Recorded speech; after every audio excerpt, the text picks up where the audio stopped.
할렐루야. 성경 통독 11번째 시간이 되었습니다. 어저께 이삭의 가정 가운데 있었던 일들을 보시면서 어떤 마음이 드셨어요? 자, 오늘도 이삭의 가정 가운데 있었던 어떤 문제들, 그걸 보면서 우리는 꼭 이걸 깨달아야 되는 거예요. 하나님의 뜻과 사람의 뜻, 이것이 똑같은 길을 가야 되는데 너무나도 틀린 길을 갈 때 점점 멀어진다는 거죠. 자, 이럴 때 하나님은 어떤 방법을 취해서 당신의 뜻을 성취해 나가시는가? 그거를 다시 한번 또 느끼는 그런 복된 시간 될 수 있기를 바라고요. 오늘도 27장, 28장의 말씀을 가지고 함께 통독을 하도록 하겠습니다. 네, 창세기 27장에서 28장은요. 부모의 영향력이 자녀들이 자라면서 얼마나 중요한 걸 나타내주는 그런 본문이 되겠습니다. 이삭의 가정을 통해서 다시 한번 우리들 가정 가운데서도 어떤 문화가 형성되고 있는지, 자녀들 가운데 어떤 신앙이 형성되고 있는지를 되돌아볼 수 있는 그런 시간이 될 수 있기를 바랍니다. 자, 역기능이라는 것이 있죠. 기능은 뭐죠? 기능은 펑션이죠. 역기능은 dysfunction입니다. 반대의 기능, 잘못된 기능을 이야기하고 있습니다. 이 이삭의 가정이 바로 그런 가정이었다는 것이죠. 불화가 있는 가정에는요, 역기능을 하는 부모가 있기 때문에 그 가정이 불화가 시작이 되는 거죠. 오늘 참 놀라운 사실이 학자들이 의하면 이 당시 그러니까 이삭이 야곱에게 축복을 주던 당시 나이가 보통 137세였다 이렇게 이야기합니다. 137세. 그리고 나서 야곱의 그러니까 에서의 나이는 그러므로 77세쯤이었을 것이다 이렇게 이야기를 하죠. 그래서 이 가족이 나오는데 그런데 여러분 이 순간까지 6장면이 기록이 되었어요. 창세기 이제 쭉 우리가 보시면서 어저께도 보고 그저께도 보시면서 6장면이 기록되는데 6장면 가운데 온 가족이 모여있는 장면이 없어요. 그러니까 뭐예요? 분리가 되어 있었다는 거예요. 아버지 이삭은 누구의 편? 형님 에서의 편. 어머니 리브가 누구의 편? 동생 야곱의 편. 아니 쌍둥이를 가지고 그런 일들이 벌어지고 있었다는 거죠. 그래서 이 불화가 있는 가정에는 역기능을 하는 부모가 있었다는 거. 그런데 이렇게 자라날 때 여러분 자라나면서 겪었던 그런 상처들은요. 지워지지 않죠. 기억상실증에 걸리지 않고 완전히 잊어버리지 않는 한은 언젠가는 계속 기억이 나고 있는 건데 순간순간 그 안에서 나쁜 기억이 나는 거 그걸 우리가 쓴뿌리라고 이야기를 하죠. 그런 상처가 지워지지 않는 한 그 사람의 삶을 지배하게 되어 있어요. 그런 일들이 계속해서 그 사람을 괴롭히고요.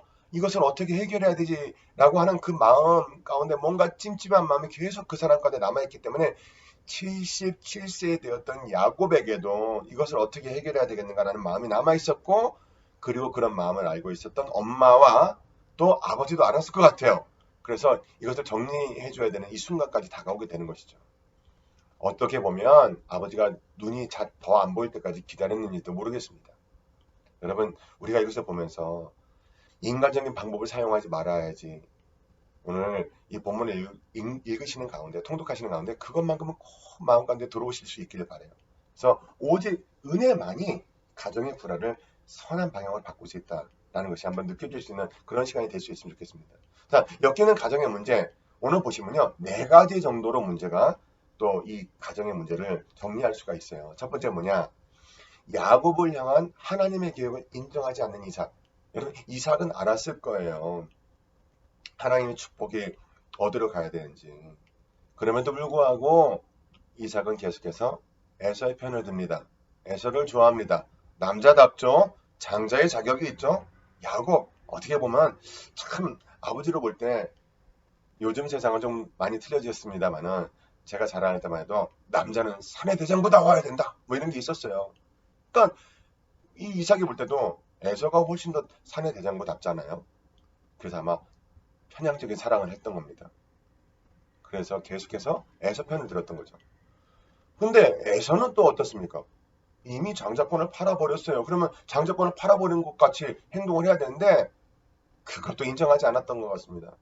그러니까 이 가정 가운데 아브라함, 이삭, 야곱으로 가는 이 상황, 이 에서가 그 상황 가운데 이 신앙적으로 내가 어떤 결정을 해야 될지 이미 팥죽 한 그릇에 팔아먹었으면 장자권을 팔아먹었음에도 불구하고 인정하지 않는 그러니까 또 아들도 거짓말을 하고 있는 거죠. 큰아들도. 그 다음에 또 뭐예요?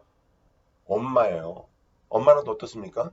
야곱에게 또 거짓말을 시키죠. 야, 이렇게 해라. 고기를 구워가지고 가라. 털 옷을 입고 가라. 뭐 이런 어떤 그런 아주 엄마만이 세심하게 챙겨줄 수 있는 그 아버지를 속일 수 있는 방법들에 대해서 이야기를 해요. 그러면 야곱만큼은 그거를 또 듣지 말았어야 되는데요. 또 거짓된 계획이 이끌려갑니다. 이것이 비극이었습니다. 이 네 가지 문제들 이 가정 가운데 역기능이 나타나기 시작을 하죠. 자, 그런데 거기서 하나님이 그런 계획이 없었냐? 네. 여러분, 하나님은요, 이 평생 동안 이 불화했던 이 가정, 그래서 에서가 결국에는 폭발해버리고, 또 내가 이 야곱을 어떻게 해야 되겠다라고 하는 그 환경까지 갔지만, 그것을 그냥 내버려 두시지 아니하시고, 또 하나님의 방법대로 이것을 또 바꿔 가시는 것. 참 놀라운 일들이 오늘 또 본문 가운데 펼쳐지니까요. 기대하고 두근두근 거리는 마음으로 지켜보실 수 있게 되길 바라고요. 이 엮이는 가정의 문제, 이 문제 때문에 하나님의 계획은 바뀌지 않는다는 것.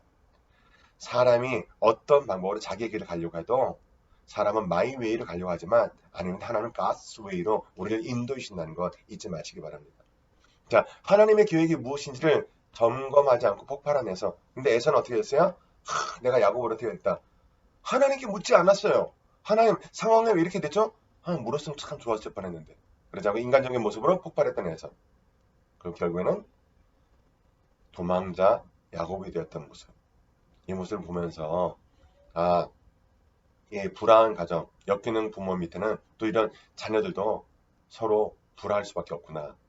자, 부모님의 역할을 다시 한번 생각하실 수 있는 그런 시간이 되길 바랍니다. 그런데 야곱은 여기서 하나님의 은혜를 받죠. 하나님의 은혜를 체험하게 되죠. 그리고 천상으로 난 사다리를 바라보게 됩니다.